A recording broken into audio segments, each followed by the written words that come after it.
Hi guys, today we are going to be reading my book called Mother Earth. I'm Christine Price and I dedicated this book to my wonderful friend Avery Appling, who helped me draw the Mother Earth character. I couldn't have done it without them, and so I named my character after Avery for all of their hard work. So why don't we get started? Mother Earth. Why? Why is this happening? Why isn't anyone doing anything? She said. Look at her, so sad. Why, you ask, startling the girl in her bed. I am Mother Earth. What is your name? My name is Avery. I can show you if you'd like, Mother Earth softly spoke. Yes, she said. Come, I'll show you. Suddenly, they are thrown into the sky and start flying across the town. This is what's causing the fire on the news? Avery asked. Well, sort of, yes. This is our first stop. And if you can hear my cats, I'm so sorry. Ecosystems are connected. Destruction and poison in one place affects all living beings. You see that smoke? That has CO2, which is carbon dioxide, and harmful chemicals that go into the sky.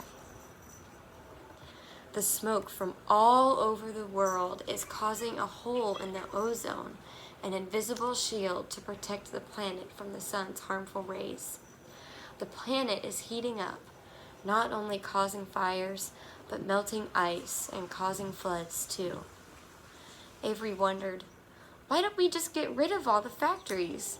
Then our planet will be saved. I wish it was that easy, little one. But there are too many types of poisons that humans produce, Mother Earth sighed. Like what? She asked. Would you like to read with us, Cosmo or Vincent?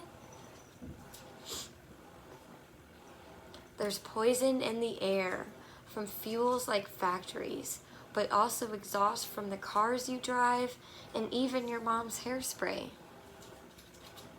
There's poison of the land and water.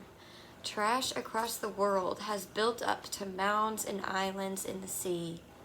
Waste is dumped into the homes of sea creatures every day.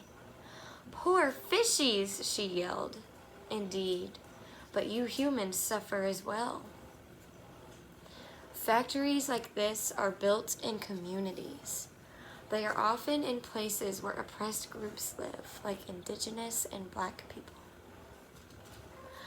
Others have become involuntary dumping grounds for the rest of the world's trash.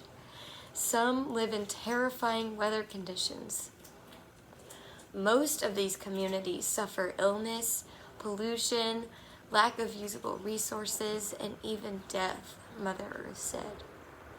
That is why it is up to us to save all the living things. Many cannot do it alone, and most will not be heard before it is too late. What's wrong, little one? Avery had started to cry. I am so sorry for what we've done to you, Mother Earth. She sniffled. Darling, there's no reason to cry. It's okay. I forgive you. People on their own do not destroy the planet in its entirety. It's large companies in black suits that dump poison into the land and sea and kill little life like the trees and deer and you. We must all make as much change as we can, but they need to make real change. So what can we do? Well, it's quite simple. Consume less. Consume less energy by turning off your lights and unplugging unused electronics.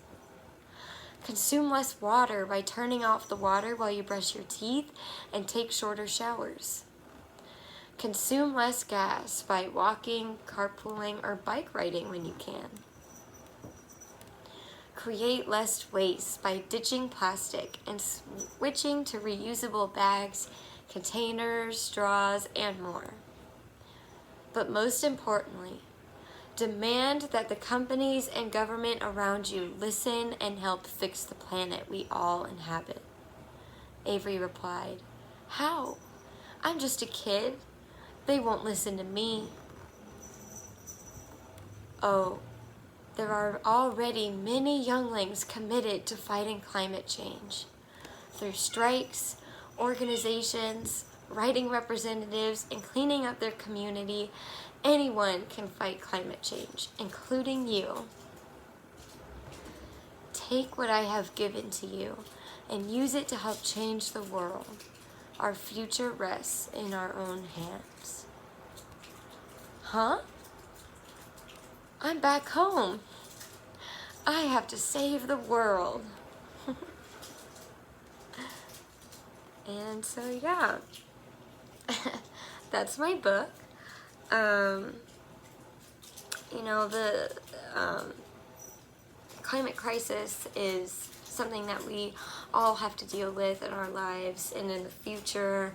And many of us deal with it and don't even realize, and so I think it's really important that we share these messages to kids about what is going on with our world and what they can do to fix it, and that they can fix it, and that they have a voice, and that it deserves to be heard because it's their future. It's our future. So there were a couple vocabulary words in there, and some maybe that you didn't know. Carbon dioxide, which is a very harmful compound in the air. Produce, or to produce waste, so that would be to make or create waste. And consume, that was a big word that we used a lot. And so consume means to like use up or eat. And oppressed is subject to harsh and unjust treatment.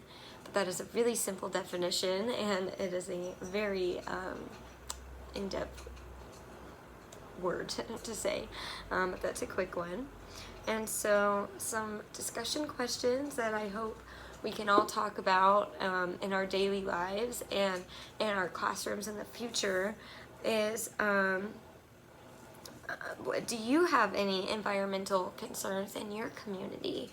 Learning from your kids about what kind of environmental concerns they face in their homes or in their neighborhoods or in their lakes. And so living in the big city, we live in a heat trap, and it's literally hotter here than anywhere else in Georgia. And so I think that is a concern that I have, honestly, quite a lot that I think about. And what are some other ways to consume less and to really open up that dialogue about ways that kids can make tiny changes that won't change the world, but are a place to start and a place to make individual changes through huge broad strokes for lots of people, and hopefully that would create big changes. So we covered like brushing your teeth, like turning off the water, and unplugging your electronics. So I encourage you to think of what other ways we can consume less in our lives, even clothes or bags, all kinds of things create waste. And then some questions that kind of relate directly to the text are, what is poison? How is poison talked about in the book? And what are some other poisonous things to the ecosystem? And why did Mother Earth show her all these places? Why did she show her factories? And did you recognize any of the places that we saw? And why do you think she showed them there? So yeah, and thank you for listening. I'm sorry I'm very awkward, but I hope you enjoyed my book. I had a really fun time writing it, and I am really excited to read everybody else's book. So I will see you all later. Bye.